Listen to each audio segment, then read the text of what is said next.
రుద్రకి తోడుగా ఇంకెవరన్నా ఉంటే బాగుంటుందని. రుద్రకి తోడుగా పింకీ ఉంది కదా, ఈ తమ్ముడికి ఆ అక్క చాలు.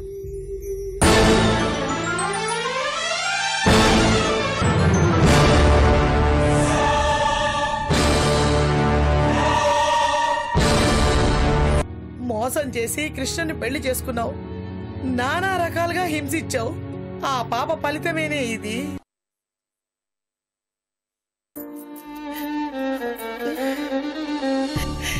ఎంత కష్టం వచ్చిందే నీకు.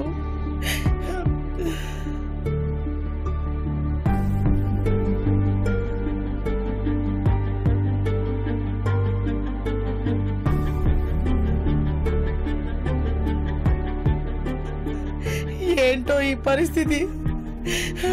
భగవంతుడా, నా బిడ్డని కాపాడు.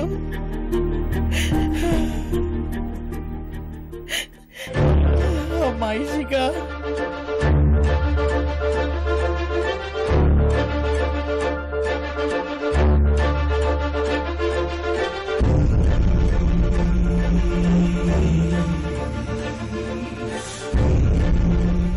హలో హలో హలో తేజ,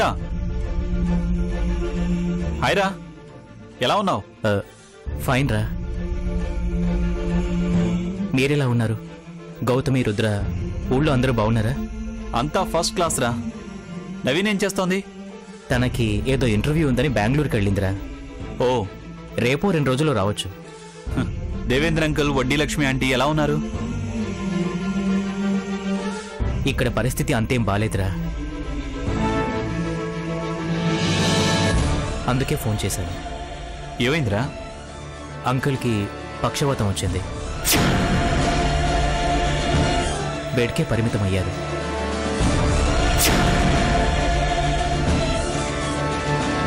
మాయా ఆంటీ, చంద్ర ఆంటీ శత్రువులకు ఎంత ప్రయత్నించినా బెయిల్ దొరకట్లేదురా.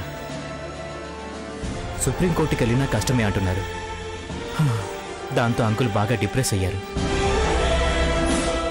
ఇవన్నీ ఒకెత్తైతే నువ్విచ్చిన షాక్కి ఇష్క బాగా హర్ట్ అయిందిరా.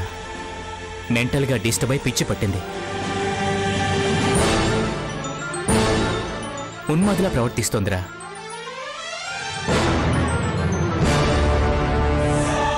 ఇష్కను అలాగే వదిలేస్తే తను తాను చంపుకోవటమో లేక ఇంకెవరైనా చంపడమో చేస్తుందని డాక్టర్ చెప్తున్నారు. తన పిచ్చి తగ్గటానికి మందు నువ్వే అట.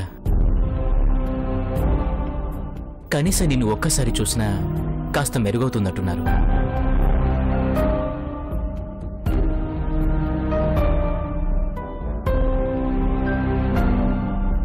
ఇష్కాన్ చూస్తుంటే నాకే బాధేస్తుందిరా.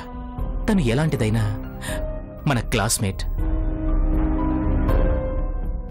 అన్నం తినకుండా నిద్రపోకుండా షాక్ ట్రీట్మెంట్స్ భరిస్తూ నిన్నే కలవరిస్తోంది.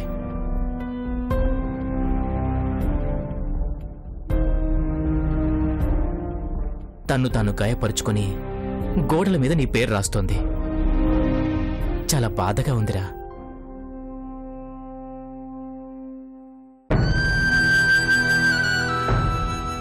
తను తప్పులు చేసింది, అందుకు శిక్ష అనుభవిస్తోందని ఎంత సరిపెట్టుకుందామనుకున్నా మనసు రాజీ పడలేకపోతోందిరా. ఇంత చిత్రవద ఈ ఆడపిల్లకి రాకూడదు.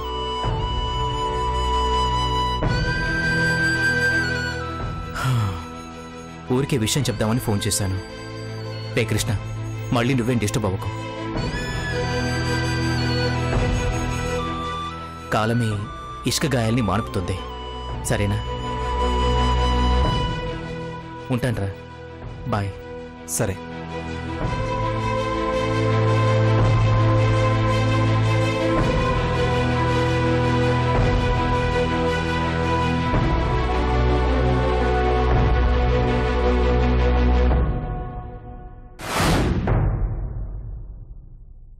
ఎవరండి ఫోన్లో? తేజ ఫోన్ చేశాడు. ఇషికకు పిచ్చి పట్టిందట.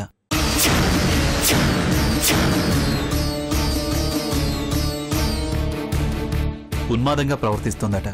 నన్నొకసారి చూడాలంటోందని చెప్పాడు. ఇష్క అంటే నిన్ను మోసం చేసి పెళ్లి చేసుకున్న పిల్లే కదా? ఆ పిశాచే తగిన శాస్తి జరిగింది.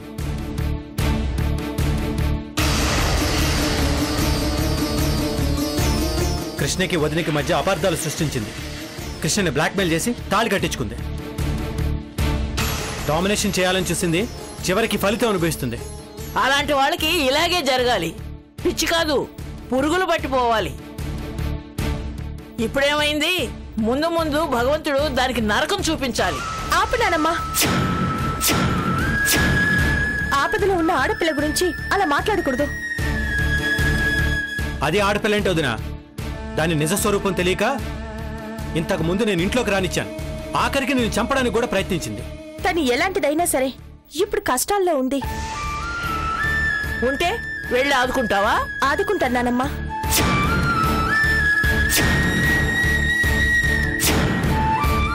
ఇషిక ఈయన క్లాస్మేట్. ఇషికకి ఈయనంటే పిచ్చి ప్రేమ. ఆయన్ని పొందడానికి తను ఎంచుకున్న మార్గం తప్పు గాని తన ప్రేమ తప్పు కాదు.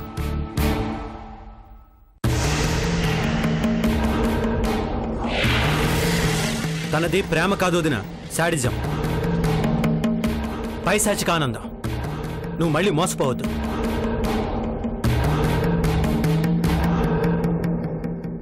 అవునమ్మా, రామకృష్ణ నిన్ను వేరు చేయడానికి ఆ పిల్ల ఎన్నో పన్నాగాలు పన్నిందని విజయబాబు చెప్పాడు.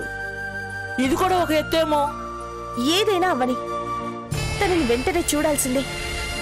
ఇష్కకి నిజంగా పిచ్చి పట్టి ప్రాణాపాయ స్థితిలో ఉంటే మనం చూడకుండా ఉండటం మహాపాపం. తను చేసిన నేరాల కన్నా ఇదే పెద్ద నేరం అవుతుంది.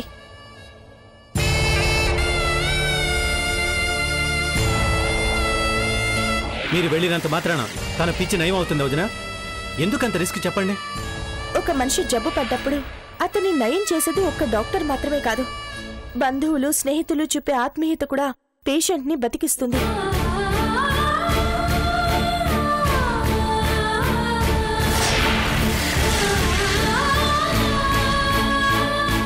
ఏమండి, వెంటనే మనం ఇష్కం చూడ్డానికి వెళ్దామండి, చూసొద్దామండి.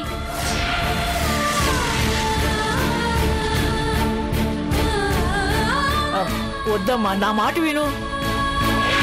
ప్లీజ్ అండి, వెళ్దాం. నాకు వెంటనే ఇష్కం చూడాలనుంది. ప్లీజ్ అండి, నా కోసం. సరే వెళ్దాం.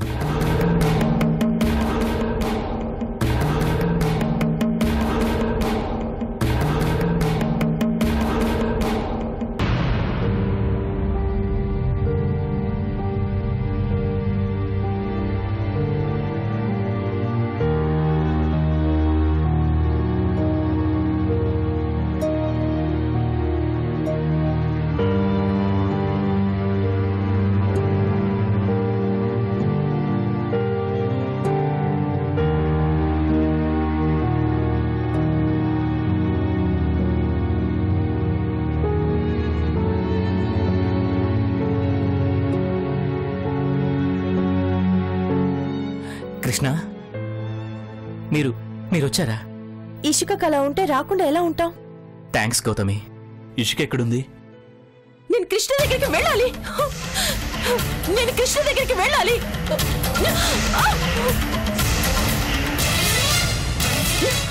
వదిలు, నేను కృష్ణ దగ్గరికి వెళ్తాను. నాకు కృష్ణ కావాలి. వదిలు. ఆగవే, కృష్ణ. నా మాట వినవే. అమ్మా, కృష్ణ, కృష్ణ, కృష్ణ,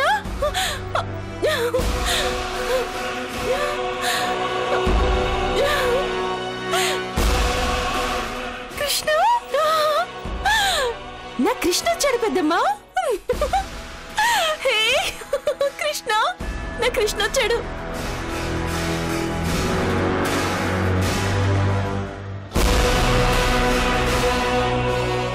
బాబు ఇది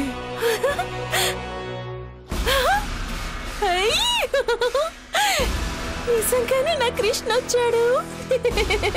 నిజంగా వచ్చావా కృష్ణ? హే కృష్ణ వచ్చాడు. చూడు పెద్దమ్మా, కృష్ణ వచ్చాడు. చెప్పావుగా రాడని. నువ్వు రావని చెప్పారు. నువ్వు వచ్చేసావు. నా కృష్ణ వచ్చాడు. హే నా కృష్ణ వచ్చాడు. హే కృష్ణ, కృష్ణ, నా కృష్ణ వచ్చాడు. Hey Krishna, Krishna. Thank you Krishna. నాకు తెలుసు నువ్వు వస్తావని. ఎందుకంటే ఐ లవ్ యూ కదా. డూ యూ లవ్ మీ?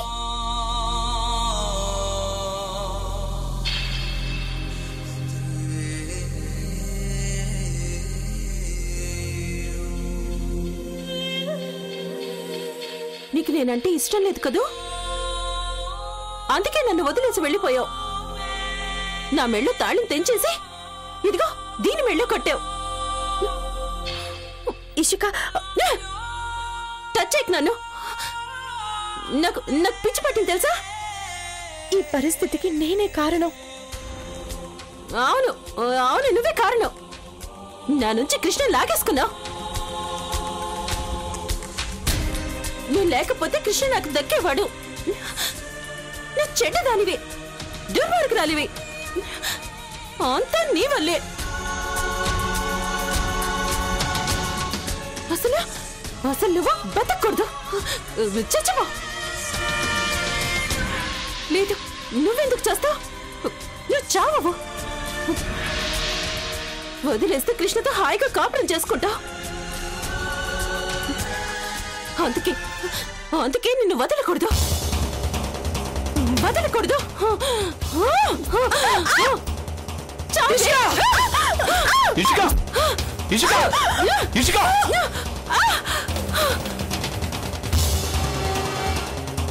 గౌతమి, వదిలే శబ్దానా. గౌతమి, అయ్యో గౌతమి,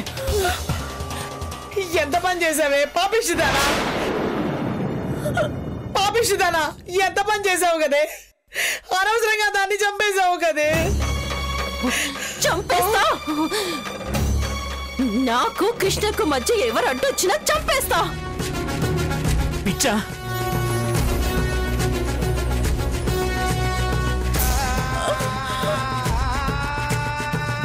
గౌతమి, ఇంతకీ అది చచ్చిందా లేదా?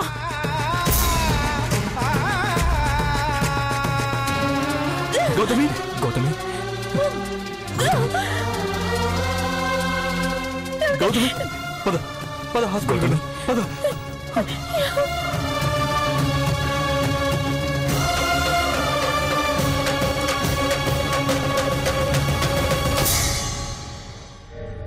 గౌతమి,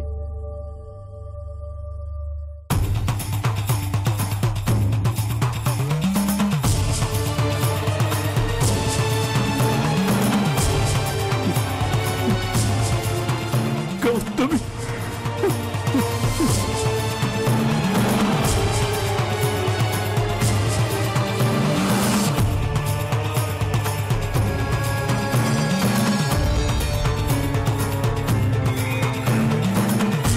గౌతమి,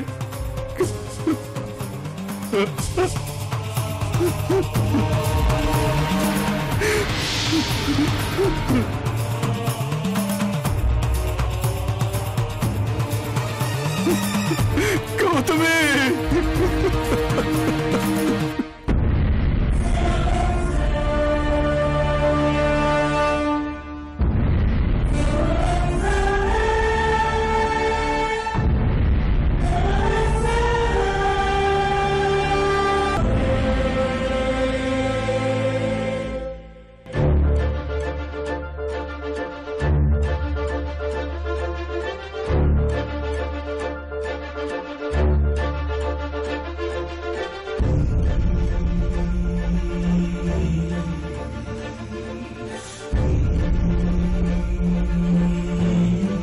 కృష్ణ,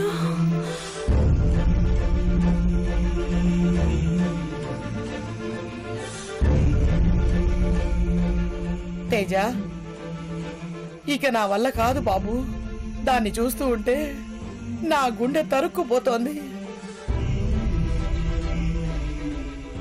సరైన పెంపకం లేక ఇలా తయారైంది గాని లేదంటే బంగారం లాంటి బిడ్డ. చూస్తూ చూస్తూ దాన్ని ఎముడికి అప్పచెప్పలేను బాబు. ఒక్కసారి ఫోనీ బాబు. ఎందుకంటే కృష్ణన్ చూస్తే గాని దీని పిచ్చి నయం అవ్వదు. ఫోన్ చేసి కృష్ణన్ రమ్మని చెప్తాను. వద్దంటే కృష్ణ ఇక్కడికి రావటం వల్ల ఈ సమస్య పరిష్కారం అవదు. కృష్ణన్ చూస్తే దీని పిచ్చి తగ్గుతుందని డాక్టర్ చెప్పింది కదా బాబు. తాత్కాలికంగా తగ్గుతుంది కానీ కృష్ణ వెళ్ళిపోయిన తర్వాత మళ్ళీ మొదటికొస్తుంది. ఇష్క పిచ్చి పూర్తిగా తగ్గాలంటే తన పక్కన కృష్ణ లైఫ్ లాంగ్ ఉండాలి. అది జరగదంటే అనవసరంగా కృష్ణుని పిలిపించి ఇబ్బంది పెట్టడం తప్ప ఇంకే ఫలితం ఉండదు. పైగా ఇష్క వల్ల కృష్ణకు ప్రమాదం కూడా జరగవచ్చు. పిచ్చివాళ్ళు ఏం చేస్తారో వాళ్లకే తెలియదండి. నువ్వు చెప్పింది నిజమే తేజ. అలాగని దీన్ని ఇలాగే వదిలేద్దామా? కాలమే కొన్ని గాయాల్ని మానుతుందండి. ఈరోజు ఇష్క ప్రవర్తన మనకు బాధగాను భయంగానూ ఉండొచ్చు. అలాగని కృష్ణను గౌతమిని బాధ పెట్టడం తప్ప అండి. ఈ నరకం నుంచి తప్పించుకొని వెళ్ళిపోయాక అక్కడ వాళ్ళు హాయిగా ఉన్నారు. వాళ్ళని అలాగే ఉండనివ్వండి. కొన్నాళ్ల తర్వాత ఇష్క పరిస్థితి మారుతుంది. నిజాన్ని అర్థం చేసుకుంటుంది. జీవితంతో రాజీ పడుతుంది. అప్పుడు అంతా సర్దుకుంటుందండి. నాకైతే దీని కోలుకుంటుందన్న నమ్మకం లేదు బాబు. దీని పిచ్చి ఉన్మాదం చూస్తూ ఉంటే ఎంతకైనా తెగించేలాగా ఉంది.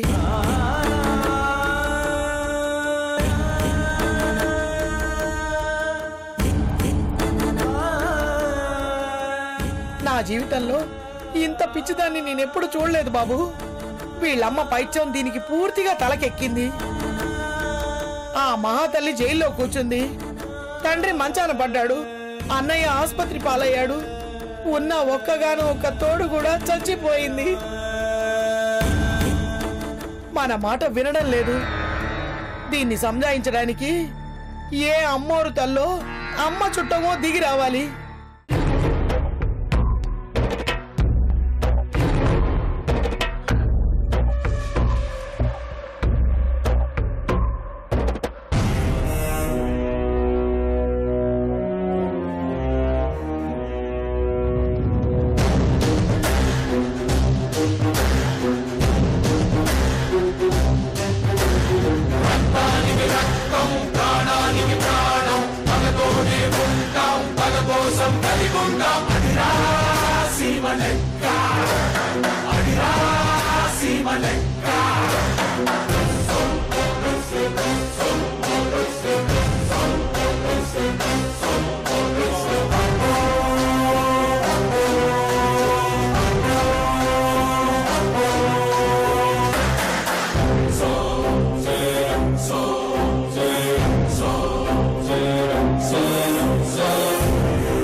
ఏంది వాన? రాయలసీమలోనో ఓ ఎండలు కాస్తాండాయి. ఇక్కడేమో ఎండకి ఎండ వానకి వాన. అబ్బబ్బబ్బబ్బా, ఎంతైనా నేను గొడుగు తెచ్చుకోవడం మంచి పనైంది. మేయర్ చెల్లెల్ని పనిగట్టుకుని పట్నం వస్తే మర్యాదలు లేవేంది? మా అక్కే బయటుంటే ఈ పాటికి 4 కార్లు నా ముందాగేవి. పాడుకాలం వచ్చింది, పాడుకాలం.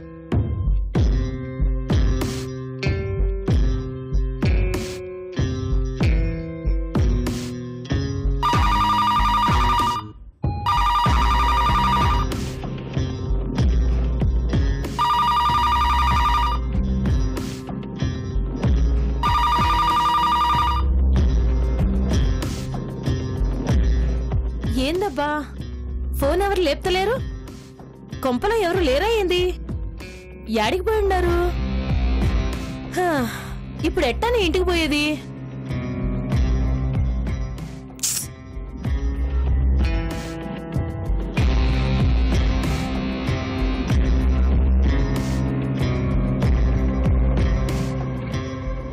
ఎక్కడికి పోవాలి మేడం?